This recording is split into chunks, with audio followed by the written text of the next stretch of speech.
Hi there, Chris here. This is a follow-up video answering some questions and going a little bit deeper into why my tension wrench got stuck and also ways what to do and what not to do. So first off, the reason my tension wrench got stuck, and this is the one that got stuck, is because if we look here, it's way too tall. And so whenever picking a lock, the first thing you should do, and I neglected to do that because I really wanted to pick this and I wanted to figure out a way to pick it. And I did, I picked it, but I stuck it too. But the first thing to do is to determine that you have the stand-up part is always at least just slightly smaller than the key.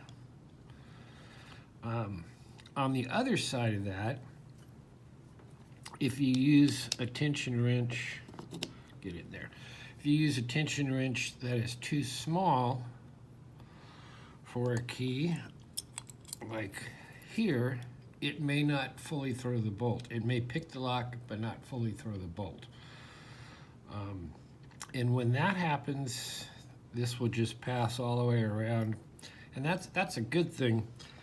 And then I've pre-picked this Bulldog, and this is the key, and that's the tension wrench I use.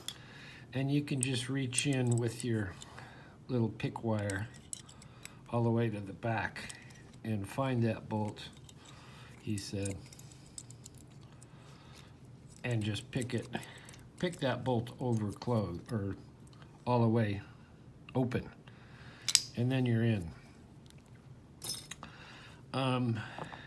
Now, on all these different tension wrenches, the only way to get the perfect height on these, say, is these are going to be close to being the perfect height, but not always. Sometimes not always close enough or easy enough. This one here seems to be just the right height. Actually, this one's a little bit taller. This would be for that Bulldog, or actually I think it came from an ERA.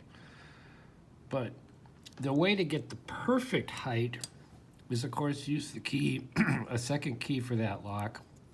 Make sure this thickness is just the thickness of the bolt, and that the rest has been removed so you put your pick wire in. If you're dealing with the where is it? Well, I'll use this. If you're dealing with a non-piped one, you can make your own, making sure that the standoff is correct and the height is correct and the thickness is correct. And I've picked a lot of locks with just this bent nail, and you can make that up, and it doesn't take that long. So I did want to take this apart. I think I covered all that. Oh,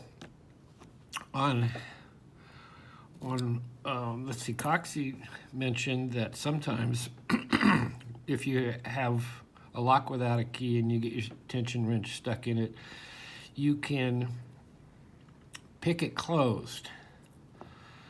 Well, in this situation, I'm not sure why I couldn't pick it closed, but I spent about an hour and 20 minutes trying to pick it closed. And to pick a lock closed that you don't have a key for, you tension counterclockwise, and you go in and lift up your levers, and you pick them up till the bolt will pass to lock.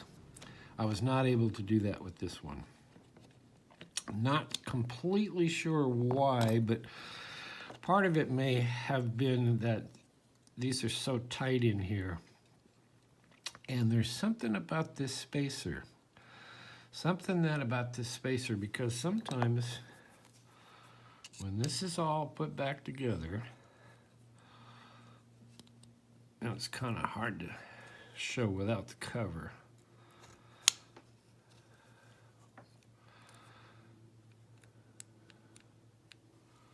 Oh, I need the key. What I'm trying to do is show it with the key. So there's just about enough room for that key in there. If this is sitting, now I gotta kind of tension this down because that's how it would be in with the front cover on it. This will go across, but you see how the back lever is not happening? And that has something to do with this spacer. Now I gave it a little smack. Now, interestingly enough, if I come back, you heard that? It did something to that spacer, and now I should be able to, whoops, this slipped out.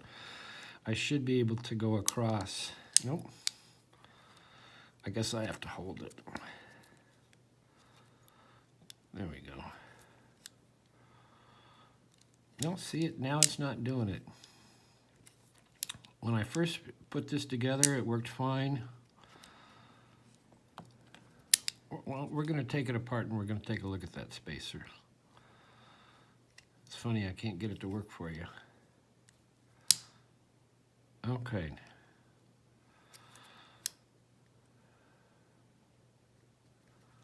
That's not working this time. That's funny, because sometimes it works, you know, 6, 8 times in a row, and then it doesn't work.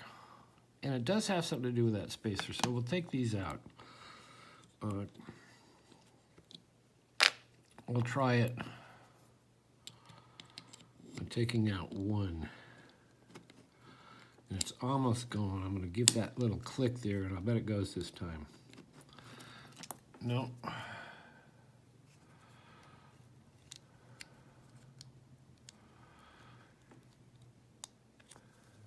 And I'm not sure if maybe it's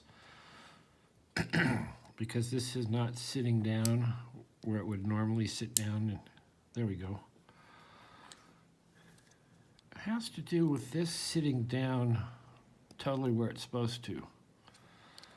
And then it works. Let me see if I can show you that. Okay, everybody's sitting down. I'll just hold that.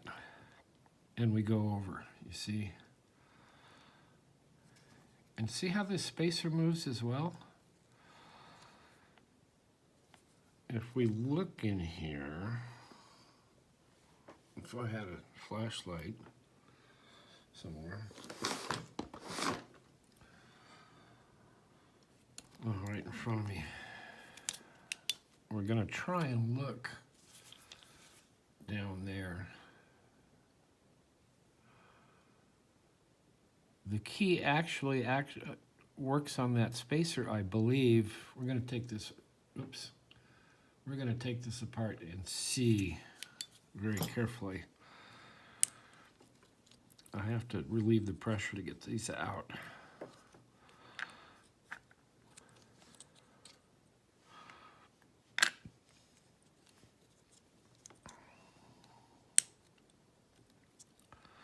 And we'll see if that key actually does something with that spacer. And I know Chris Jones mentioned that it was odd that mine had a spacer and his did not.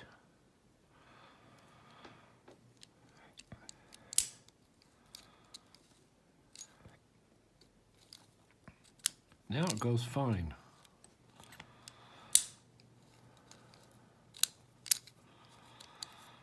See, we can't get it not to work.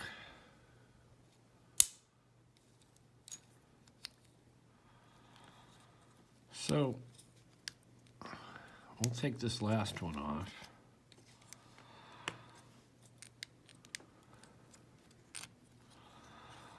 If we can get it to come. There we go. No, the key does not touch that. The key does not touch that.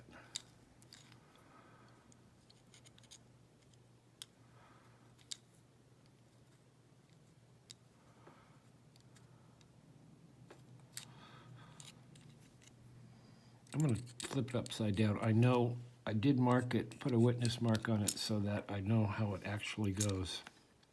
But maybe it was disassembled incorrectly. I'm sorry, assembled wrong. Where's 4? So we're going to throw this all the way over. Everybody's over.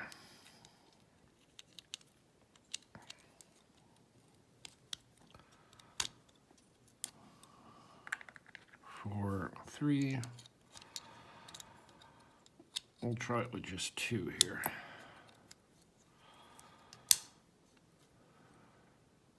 There's some little action that happens when it just sticks up, and I think that happened when my tensioner in there. That's why I couldn't pick it back closed. That's 2. So it's fun. It's fun having the opportunity to do this. I'm sorry I had to do it, but okay. So there, it's not going. So if I go back, let's watch right. This side of the spacer kicked up. And then we're in there, and now we throw. It's very odd. Not quite sure what's going on. Anyway, so that's all I know with this thing at this point. What I'm going to try and do, although it's raining today or a little drizzly, I may do it indoors, but I like to do this drilling and cutting out outside. All right, let's go back. Let's watch this corner. Slight movement up. I'm not sure why that is. And now we go. What I was saying was I'm going to try and drill a couple of holes through all of these guys. Tap that so that I can put a screws on it for either screwing on the front or screwing on a clear cover. Anyway, that's the follow-up on this. Certainly leave a question or comments, and we will see you next time.